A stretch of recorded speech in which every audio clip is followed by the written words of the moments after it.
और आइए पहली खबर की ओर आपको लिए चलते हैं। पाकिस्तान के बलोचिस्तान में अमेरिका और पाकिस्तान के बीच हुई तेल डील को लेकर काफी नाराजगी है।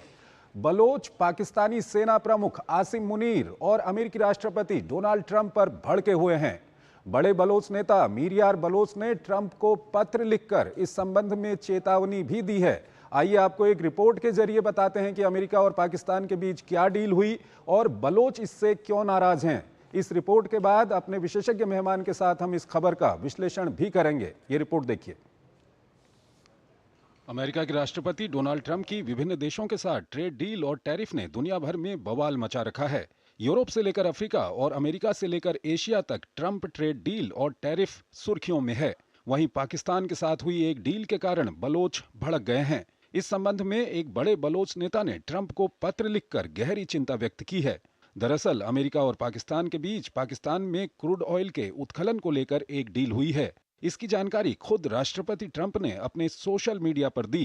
ट्रंप ने सोशल मीडिया पर घोषणा की कि हमने पाकिस्तान के साथ एक समझौता किया है जिसके तहत दोनों देश मिलकर विशाल तेल भंडारों को विकसित करने के लिए काम करेंगे।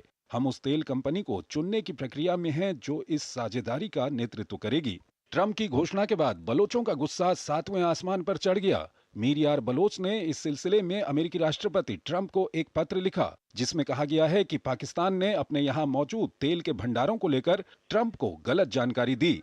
पत्र में कहा गया है कि आसिम मुनीर ने पाकिस्तान में मौजूद जिस तेल और दुर्लभ खनिज का जिक्र किया वो पंजाब में नहीं बल्कि बलूचिस्तान में मौजूद हैं, जिस पर पाकिस्तान ने अवैध कब्जा कर रखा है। पाकिस्तान बलूचिस्तान में मौजूद दुर्लभ खनिज का राजनीतिक और आर्थिक फायदा उठाने के लिए इस्तेमाल कर रहा है। पाकिस्तानी सेना को कटघरे में खड़ा करते हुए मीर यार बलोच ने लिखा कि पिछले कई वर्षों से सेना और अलकायदा के बीच दोस्ती के कारण अफगानिस्तान में हजारों अमेरिकी सैनिकों की मौत हुई। ऐसे में बलूचिस्तान में तेल और दुर्लभ खनिजों के उत्खनन के लिए पाकिस्तान का साथ देना अमेरिका के लिए गलत रणनीतिक कदम होगा। अमेरिकी कदम से आईएसआई और मजबूत होगा जो वैश्विक आतंकवाद को बढ़ावा देता आ रहा है। इसलिए पाकिस्तान, चीन या किसी अन्य देश को बलूचिस्तान में प्राकृतिक संसाधनों के दोहन की इजाजत नहीं दी जाएगी। मीर यार बलोच ने अंतर्राष्ट्रीय समुदाय से अपील करते हुए बलूचों की पाकिस्तान से आजादी में उनका समर्थन करने का जिक्र किया। कुल मिलाकर बलूच संगठनों ने साफ कर दिया है कि बलूचिस्तान बिकाऊ नहीं है। आपको बता दें कि बलूचिस्तान में लंबे समय से अलग अलग अलगाववादी संगठन बलूचिस्तान की आजादी के लिए संघर्ष कर रहे हैं। कई संगठन यहां पाक सेना के अत्याचार और आजादी की मांग को लेकर अहिंसक संघर्ष चला रहे हैं और समय समय पर धरना प्रदर्शन करते रहते हैं। वहीं कुछ बलोच संगठन सशस्त्र विद्रोह कर रहे हैं। इन्होंने पाक सेना और सीपीईसी में काम कर रहे चीनियों को भी निशाना बनाया है। यहां पाक सेना को भारी नुकसान हो रहा है। पाकिस्तान के कई सैनिक मारे गए हैं।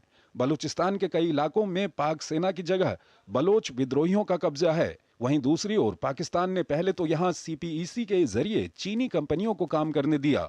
हाल में ही इस्लामाबाद में एक नीलामी प्रक्रिया के तहत विदेशी कंपनियों को यहां दुर्लभ खनिजों को निकालने के लिए भी आमंत्रित किया गया और अब अमेरिका से डील। जाहिर है आने वाले दिनों में यहां और तनाव बढ़ने वाला है। ऐसे में बलोचों की अंतर्राष्ट्रीय समुदाय से अपील काफी महत्व रखती है।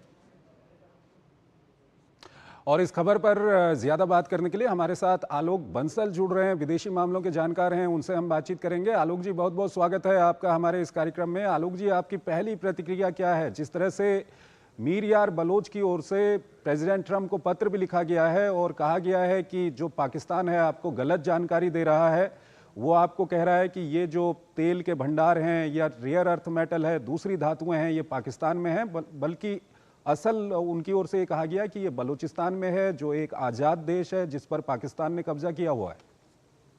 देखिए, बलोच समय समय पर ये मांग करते रहे हैं और उन्होंने पहले चीन को भी इस बात की चेतावनी दी थी जब चीन पाकिस्तान आर्थिक गलियारे की बात हुई।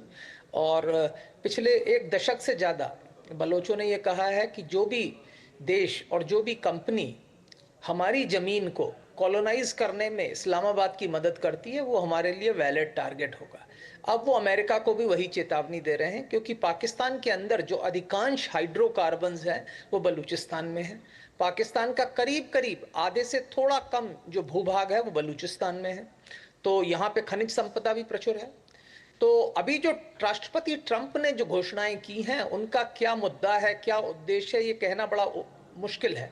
हो सकता है वो शेल गैस की बात कर रहे हों, क्योंकि कुछ सर्वे इस तरीके के भी आए हैं कि पाकिस्तान में बहुत बड़े शेल गैस के भंडार हैं, लेकिन पाकिस्तान ने जो भी कुएं खोदे, उनकी जो कॉस्ट थी, जो उनकी जो कीमत आ रही थी, जो शेल गैस निकल रही थी, वो उनके लिए अफोर्डेबल नहीं थी। उस कीमत पर वो गैस किसी भी दुनिया में कहीं पे भी बेची नहीं जा सकती थी, और इसलिए पाकिस्तान उसको आगे नहीं बढ़ा पाया।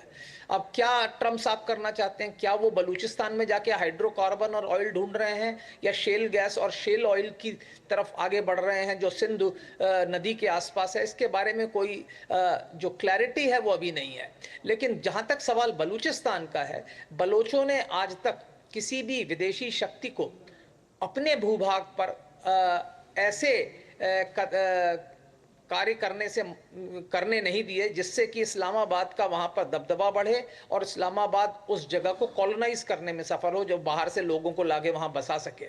ऐसी पाकिस्तान की काफी समय से चेष्टा रही है। चीन पाकिस्तान आर्थिक गलियारे के माध्यम से, ग्वादर के माध्यम से, कई तरीके से उसने कोशिश की, और अब ये जो अमेरिका और पाकिस्तान के बीच में जो समझौता हुआ है, उसके बाद कई लोग पाकिस्तान में ऐसा सोच रहे हैं कि अमेरिका जो है बलूचिस्तान की खनिज संपदा के खनन में पाकिस्तान की मदद करेगा, और उसके खिलाफ बलोचों का गुस्सा स्वाभाविक है। आलोक जी, हमने देखा कि वहां पर सीपीईसी को लेकर के जो चाइनीज वहां पर काम करते थे, बलूचों ने उन पर भी हमला किया, और अब ये डील एक तरह से हो गई है और कहीं ना कहीं कंपनियों को खोजा जा रहा है कि कौन वहां पर जाकर काम करेगा अमेरिका और पाकिस्तान की ओर से। सवाल ये है कि पिछले 1-1.5 साल में हमने देखा है कि बलूचिस्तान की आज़ादी को लेकर के वहाँ पर जो मांग है वो काफ़ी मुखर हुई है, और जो बलूच सशस्त्र विद्रोहियों का संघर्ष है वो भी हमने देखा है कि काफ़ी उन्होंने पाकिस्तानी सेना पर हमले किए हैं। इस सब के बीच सवाल यह है कि हमने देखा कि इस्लामाबाद के अंदर एक नीलामी प्रक्रिया भी वहाँ पर की गई थी, जिसमें विदेशों को बुलाया गया था कि बलूचिस्तान में रेयर अर्थ मेटल हैं, दूसरी धातुएँ हैं, आप इनको एक्सप्लोर कर सकते हैं।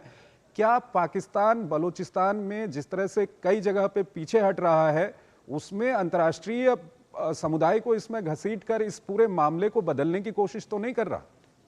पाकिस्तान की शुरू से ही यही कोशिश रही है कि पहले भी उसकी कोशिश थी कि किसी तरीके से चीन को इसमें उलझाया जाए, जिससे कि पाकिस्तान की सुरक्षा और बलूचिस्तान के जो कॉलोनाइजेशन है उसमें चीन का हाथ हो।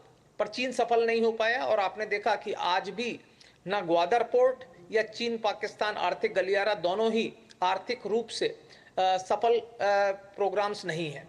अब पाकिस्तान की कोशिश है अन्य विदेशी शक्तियां जो है बलूचिस्तान में किसी तरीके से सक्रिय हो जाएं, और जिससे पाकिस्तान का जो एजेंडा है वो वहां पे सफल हो जाए। और इसमें अब उसको ऐसा लग रहा है कि राष्ट्रपति ट्रंप के माध्यम से उसको एक ऐसी शक्ति हाथ लग गई है जो शायद बलूचिस्तान में उनके एजेंडे को पूरा करने में उनकी मदद करे। क्या इससे और तनाव नहीं बढ़ेगा वहां पर आलोक जी? इसमें कोई शक की बात नहीं है। बलोच किसी भी विदेशी शक्ति को अपने जमीन पर खनिजों का खनन नहीं करने देंगे, क्योंकि वो अपने आर्थिक हितों की पूरी तरह से रक्षा करना चाहेंगे और वही करते रहेंगे। और हो सकता है इसके मद्देनजर वहां पे कुछ हिंसा की घटनाएं हों या और तनाव बढ़े। हमने पिछले कुछ समय से देखा है कि बलोच जो उग्रवादी संगठन है, उन्होंने कई पंजाबी नागरिकों की जगह जगह हत्या की, और इस तरीके से तनाव जो है पाकिस्तान में पिछले कुछ समय से बढ़ता ही चला जा रहा है। ठीक है आलोक जी, हमारे साथ बने रहिएगा। एक और महत्वपूर्ण खबर है, उस पर हम आपसे बातचीत करेंगे, लेकिन यहाँ पर हमको एक छोटा सा ब्रेक लेना है। एक छोटा सा ब्रेक लेते हैं।